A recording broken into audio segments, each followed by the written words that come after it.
to another episode of Healthy Politics, where we'll discuss the eternal intersection of healthcare in the United States and American politics. My name is Nick Carls. I'm a benefits attorney and the director of employee benefits compliance here at Holmes Murphy.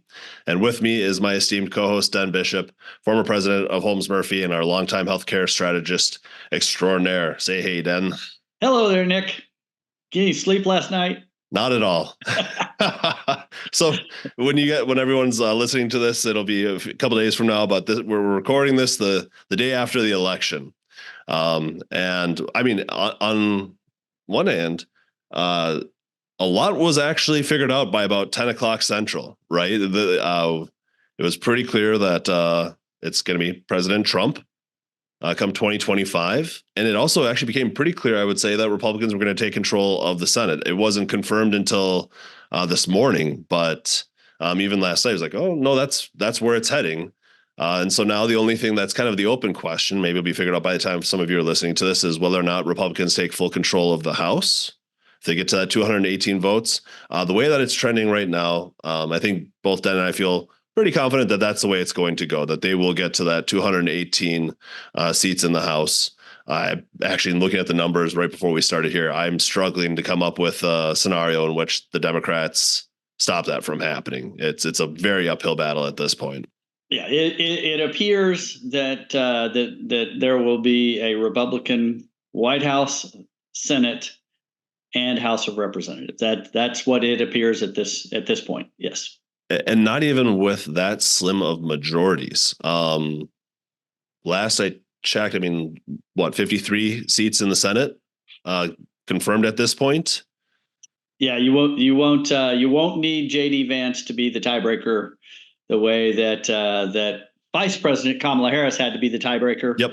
When the Democrats effectively had 50 seats because independents caucusing with the Democrats. Exactly. And when we start talking about, again, reconciliation and some of that, some of the budgetary maneuvers, they can afford a couple of defections, right? And it's a different makeup than it was in 2017, the last time we talked about repeal and replace. Yeah, it's kind of interesting. My wife was asking me questions about, okay, what does this mean, healthcare, and where's this going? Which doesn't happen very often. So I know where election night is there. But if you recall back when the Affordable Care Act was passed, you had 60 members from the Democratic or caucusing with the Democrats in order to pass that massive healthcare legislation. It took the 60 votes in the Senate to get that done. The Republicans won't have 60 votes. They'll have a majority, but they won't have the 60 votes that are required in order to pass major legislation. Right. So, I mean, some of the things that we know will happen, things that I'm like, all right, this is going to happen. One of them is Trump's appointments will get through the Senate. Yes. Right. They're going to have the votes. So the, heads of the different departments, commissioners, what have you, he'll have the votes to get those through and somewhat speedily. Right. So that will happen. So that'll have an impact on healthcare, health insurance policy. You had a change in some of the approval rules under the democratically controlled Senate that moved approvals from 60 to 50 to make it easier to get some of those things through. So the Trump administration will be able to move more quickly because of changes that were enacted under the Biden administration and Chuck Schumer, the Democrat majority leader. But kind of in politics, what goes around comes around. Yeah. If we've not learned anything, the tide rolls in red and then the tide rolls in blue. And yes. This one happens to be on the red side. Yeah. And kind of just to tie that one off there, because of the number of seats that it looks like they're going to have in the Senate, they can even have a few people be absent and still get some of those confirmations through, which has been an issue for Democrats, right? There are a couple of times where they're missing a couple of senators, and so things got a little gummed up. And so it looks like Republicans, at least for the next 2 years, shouldn't have as much of an issue as Democrats have. The other kind of, in addition to approvals, the other massive thing that it does set up is that Republicans will control the bank account in setting budgets, and they will not need any Democratic supporters for any budget items that they want to get done, they can completely force through a budget that they desire. And I think that's a very big deal. And healthcare related, that's a big deal. 100%. I mean, well, and as we come up on the end of 2025, so looking far ahead as we're going through the reconciliation process, and we'll start seeing this earlier in 2025. One of the things that you and I were discussing really quick before we started recording here is there are a number of different levers that they can pull. As you've pointed out in the past, Dan, you need 60 votes to change law, right? But if it's budget, if it's money, if it's moving money around, you just need that simple majority in the Senate. And when we look at that, I mean, one of the things I was just tossing out to you is, all right, let's say they want to lower the employer mandate penalty to zero. They say, hey, we're tired of taxing employers for not providing health coverage to full-time employees as defined by the ACA. And Nick, let me interrupt real quick. If you were, our audience may remember that in Trump's first presidency in the White House, they took the penalty on the individual level to zero. So exactly. There still is a mandate that people must have health insurance. It's just the penalty is $0 if you violate that. That is one of the things that could occur if the Republicans wanted to start really moving this. You had mentioned some of the comments from Speaker Mike Johnson. What did he say? Yeah, so right before the election, like 7 days, I think it was before the election, he was talking to reporters and said that reforming the Affordable Care Act was very much on the agenda. It was part of the first 100 days agenda, I think is what he said. And everyone said, what does that mean? He walked it back a little bit. He said, I didn't say anything about repealing it. We're just going to make it better. But according to House Speaker Johnson, they are going to take up the ACA and start tweaking it. And that kind of gets back to that whole, okay, maybe bring that employer mandate penalty down to zero. The fun thing about it is, if you're a nerd, they have to find the dollars to do that, right? When you're going through the budget reconciliation process, it all has to kind of even out. And so they have to find savings somewhere. I suppose they could continue to do away with the SALT deduction, the state and local tax deduction. And renew that going into through after 2025. That would be one way to fund it. Another is to roll back some of the Medicaid funding with the Medicaid expansion. I think that they could do that without changing the law. So there are different levers that they can pull for some of those initiatives. Yeah, and one of the items that I think is very near term in terms of political time horizons is the enhanced subsidies for Obamacare or marketplace participants that came through the Biden administration quietly in COVID relief and then the Inflation Reduction Act. There was a very significant increase in the subsidy system for people buying individual health insurance. Those sunset next year. And there are not dollars in the current budget in order to continue that. So Republicans will either have to hope to find the money, continue to increase the deficit, or reduce those subsidies. And they will have the ball in their court. They can't blame anybody else. They're going to have to figure that one out. President-elect Trump has stated that it is too expensive for people to buy plans in the marketplace or under Obamacare.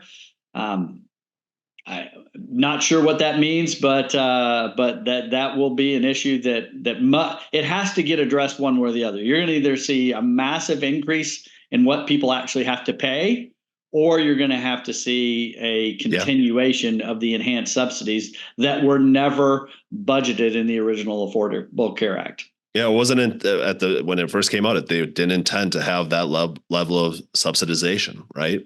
It was in response to those increasing costs, and also expanding enrollment.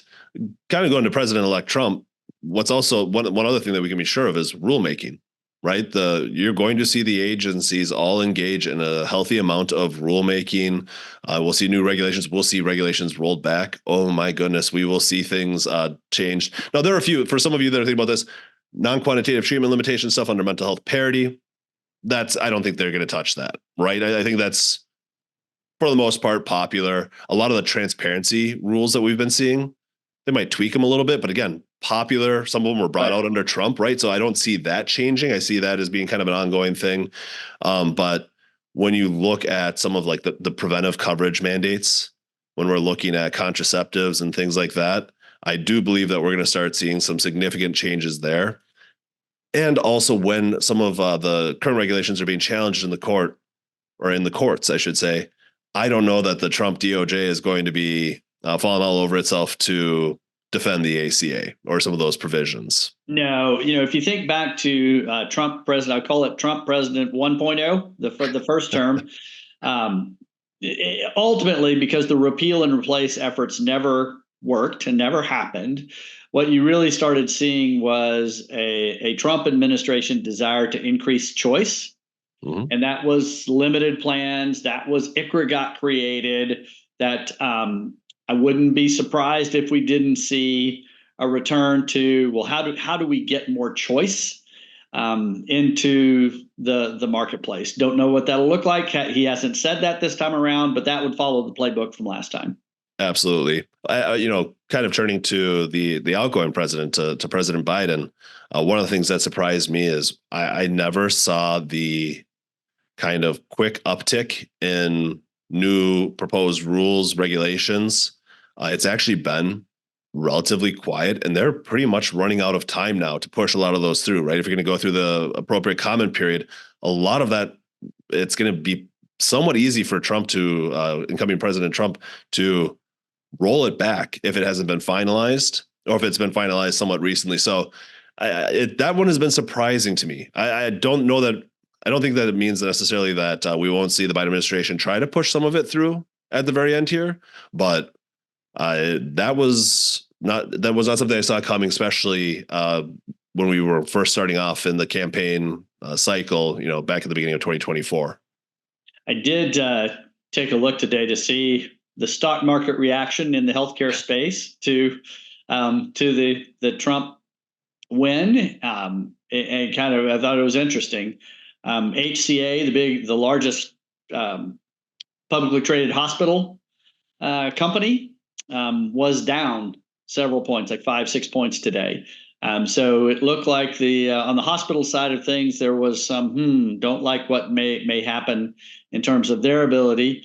Major pharmaceutical manufacturers was not a good day. Eli Lilly, Novo Nordisk. You think of who has really won from the GLP-1s. They were losers today. Their values were down. United Health Group was up between 5 and 6 points today. So very nice. The view was United may be a winner in this. I found it interesting. CVS and Humana, two other insurance entities, Humana only in the Medicare space. CVS and Humana were both up double digits today. Wow. So kind of almost kind of looking at what the marketplace, where they thought there would be winners and losers in this, maybe thinking hospitals down, pharma down, that big side of it, but the insurance entities maybe on the winning side of that, at least on day one, how the market has reacted.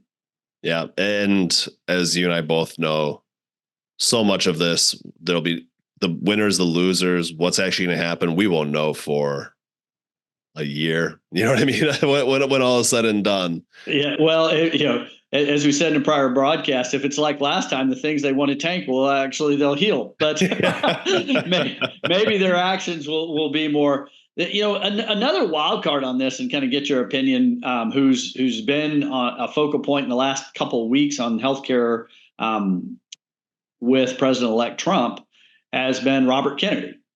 Yeah. That is the comment, again, a very Trump-like comment. He will go wild on healthcare. And I don't know what that means for him to go wild on healthcare. He said he will. It is not saying he'll be the Secretary of Health and Human Services, but maybe some kind of advisory role over they're saying the FDA, the National Institutes of Health, HHS, all of that. Is he an advisor to Trump on this? We don't know what the role is going to be. But that is a very prominent figure who President-elect Trump has said will be significant in the healthcare discussion. Now, there's no definition of significant, Correct. and I Or have to go be. wild. So I have to be very careful. I have to choose my words very carefully here, right? We're keeping this agnostic, but I look at that and I go, I cannot imagine what true, actual, impactful role he would have going forward. I think it worked well during the election, but when you look at some of the things that he's pushed forward, there is certainly a contingent of the population that agrees with him, but there's a massive contingent that would go wild if you followed some removing fluoride from the waters or from Yep. water. Yep. In a lot of communities that would not play well, right? So it's Well, and his primary, and he's a I think a founder and CEO, or at least founder of a not-for-profit, really in the anti-vaccination mhm, space. So that is kind of where Robert Kennedy is coming from. sure, Is in that belief that vaccinations have led to autism and other things, and he believes that they're that maybe the science has not been as upfront and open and transparent as it should have been on these issues. So some would call him a conspiracy theorist related to healthcare issues. Others would say, hey, he's a bright light who's shining the light on these cover-ups. I mean, whichever side you're coming sure, at it. But he is a lightning rod figure for the health industry. yeah. I think when we talk about Junior RFK Jr. Being involved in this, when we talk about the rulemaking that we expect, the budget reconciliation process and the budgeting process that we expect. One of the things that I was talking to my wife about last night, because she was asking me, so for you, what do you have going on at work? What does this mean for you? And I told her it means for at least 2 years I'm going to be very busy. Like, it's that that's one guarantee that I have coming out of last night and early this morning is that for those of us in this space, it's going to be a very busy time because I don't think that there's any status quo that'll be left untouched Yep. going forward here. I've read a couple of things just talking about it being the pocketbook election. Yes. But folks just wanting to focus on the impact of what's been going on in the economy in the world, whatever, on their pocketbook. And I think the only takeaway you can have there is that is 100% what it was, because to your point, every special election, even running into this one, when you had a constitutional amendment or something like that on a ballot or special election, the pro-choice position usually won, right? Yeah. And that carried through to this election.